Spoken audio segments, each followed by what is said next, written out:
एक समय की बात है। एक बार दांत और जीभ में भयंकर युद्ध छिड़ गया। दांत ने जीभ से कहा, अरे तुम सिर्फ मांस के लोथड़े हो। तुम में तो कोई भी खूबी नहीं है, ना ही तुम्हारा कोई रूप है और ना ही कोई रंग। हमारे सभी दांत को देख रहे हो, कैसे मोतियों की भांति चमक रहे हैं। जीभ बेचारी ने कुछ भी नहीं कहा और वह चुप रही। दांत ने फिर जीभ से कहा, अरे तुम चुप क्यों हो? हमसे डर रही हो क्या? हम हैं ही इतने सुंदर, तुम हमसे जलोगी ही ना। और हम हैं इतने मजबूत कि डर तो तुम्हें आएगा ही। जीभ दांत की बातों को अनसुना करते हुए चुप रही।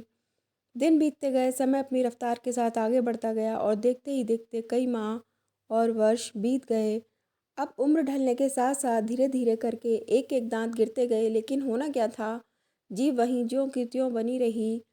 अब कुछ बचे हुए दांत जब गिरने को हुए, तब जीभ ने दांत से कहा, भैया बहुत दिन पहले आपने मुझसे कहा था, आज उन सबका उत्तर दे रही हूँ। इंसान के मुंह में आप सब दांत मुझसे बहुत बाद में आए हैं। मैं तो जन्म के साथ ही पैदा हुई हूँ। जब आयु में भी तुम मुझसे छोटे हो, लेकिन छोटे होने के बावजूद भी एक एक करके तुम सब मुझसे पहले विदा हो रहे हो। इसका कारण पता है?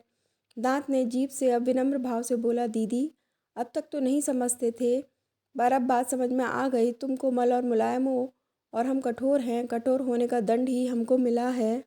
मित्रों, आप सब भी कोमल बनिए। कोमल से तात्पर्य है आपका व्यवहार रूखा ना हो, आपके कार्य दूसरों को सुख ही प्रदान करें। जो इंसान जीभ के समान कोमल होता है, जिसकी वाणी मीठी होती है और जिसका व्यवहार कोमल तथा मिलनसार होता है, उसे सभी पसंद करते हैं और उसे कभी भी कोई छोड़ना नहीं चाहता। अपने रूप, रंग या किसी भी गुण के दम पर कभी भी घमंड ना करें। किसी का भी अनादर ना करें, चाहे कोई आपसे उम्र में छोटा हो या फिर बड़ा। अगर आपको ये कहानी पसंद आई तो प्लीज़ हमारे चैनल को लाइक और सब्सक्राइब करिए। Thanks for watching.